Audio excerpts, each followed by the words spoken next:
vast majority of wild bees are solitary. They don't make wax or honey like honeybees, but they are very efficient at pollinating flowers and play a major role in crop productivity. Hello, my name is Patrick Lom. I'm a pollination ecologist at ICARDA. These insects are an essential mobile labor force free of charge, but they are under heavy threats by pesticides, monocultures, landscape changes, and increasingly climate change.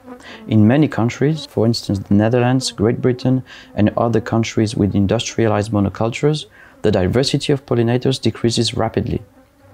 It is therefore important to encourage them by providing nesting support in or around your crop fields. A great way to do so is to make bee hotels. Several species nest above ground in existing cavities, such as hollow stems and abandoned beetle burrows in dead wood. It is especially the case of wild bees from the family Megachilidae and some species from family Coletidae and Apidae. Bee hotels mimic these natural cavities and provide nesting sites for these solitary bees.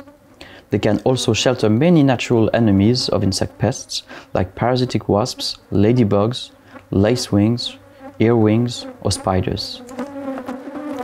For sustainability, the bee hotels should be made of recycled and natural material from the farms, such as wood logs, bamboo sticks, reeds, and hollow or pithy stems.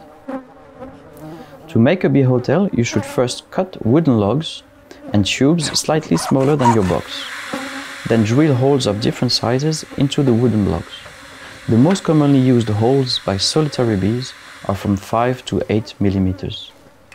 Then fill up plastic bottles with bamboo canes until it is securely compacted. Finally, fill the bee hotel with the prepared material and make sure all the content is securely compacted and that you have a nice distribution of all the materials.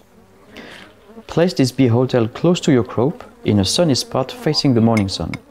Make sure the bee hotel is above the ground and protected from rain and humidity. In Morocco, roughly 65% of the wild bees nest underground. This nesting behavior is typical of species from the family Andrenidae, Halictidae, and Melitidae, and also some species from Coletidae and Apidae families. To attract them, you can remove patches of turf grass from well-drained and sunny areas. These bees love to nest in bare ground sites. Different to social bees, like honeybees and bumblebees, solitary bees dig their own nest into the soil and make much smaller nests.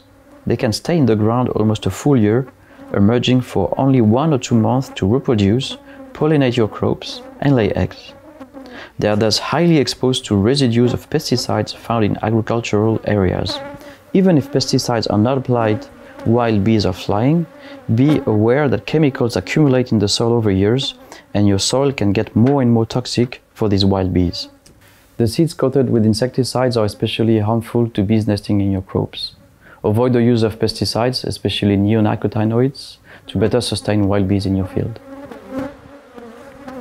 On farm, ground nesting bees usually build their nest inside crops, orchards, irrigation canals, and hedgerows. Tillage can destroy their nests and you would lose the next generation of pollinators.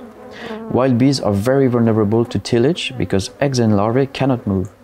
Practicing shallow tillage can greatly reduce the risk of killing bee larvae. You can also reduce the impact of tillage by reducing the number of times a field is tilled. Tilling in the spring or summer, when females are building their nests, can allow them to change their nest location. At the opposite, tilling in the late summer and early fall, when larvae are developing in the nest, will increase mortality.